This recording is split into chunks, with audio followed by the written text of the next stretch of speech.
Hey, welcome Circlepix photographers. Today I wanted to do a quick session on properly exposing windows in a photo shoot.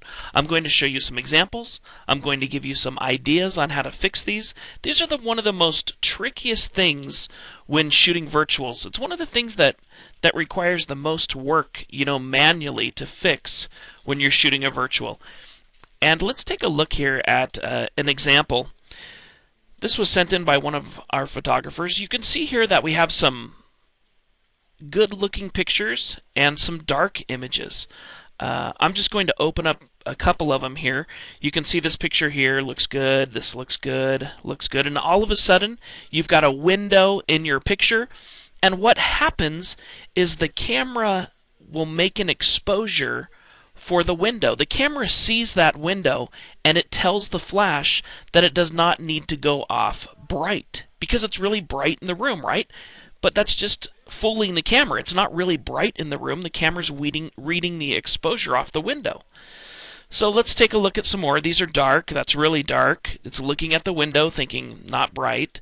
So what happens when you come across this kind of a situation is you need to manually fix this problem.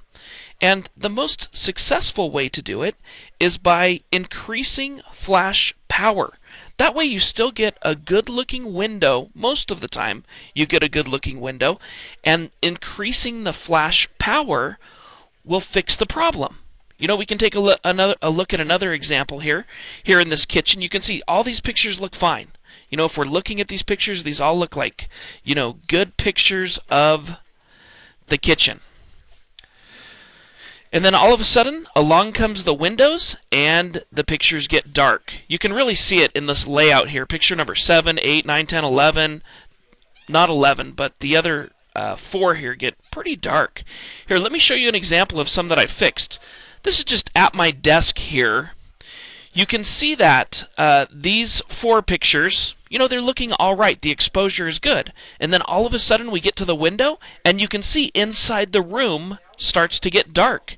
Here's an example of where I fixed it.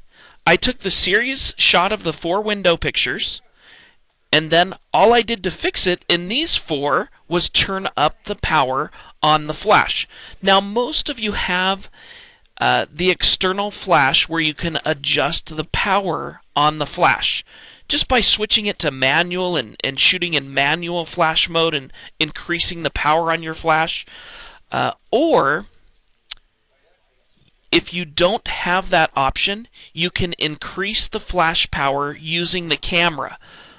I know most cameras allow you to do this. Canon, Nikon, there are a couple early Canons that don't allow it, but you can manually go into your camera and increase the flash compensation. So if your flash doesn't allow you to do it, your camera should allow you to do it. Also, make sure that you're using a diffuser. We don't want to get dark corners in your pictures. We want the whole picture to have even lighting. Because when we get dark images and we try to stitch it together, what happens is we get all this shadowing in your virtual. And it messes up the exposure of the whole virtual. It looks awful around dark pictures. So yeah, that's one thing that I'd like you guys to work on is fixing dark window shots. Make sure that all of your 16 pictures have an even amount of lighting in them. And you can do that through mostly adjusting your flash power when it has to deal with the window. And sometimes you may want to add a little bit of exposure compensation. But remember, when you add exposure compensation, you're going to lose some of your window shot. This area here, for example, if we were to fix this picture by adding exposure compensation, it's going to start to make this window really bright. It's, just like increasing the light. If we did it right here, it would make the light out the window go really bright. And we don't want to do that. We want to try to get the best window shot that we can. And that's why I tell you, increase the flash power. I know I've talked about it a lot in this little segment, but that's what I have for you today on fixing your window shots. Thank you so much for spending some time to watch this, and you guys have a great day.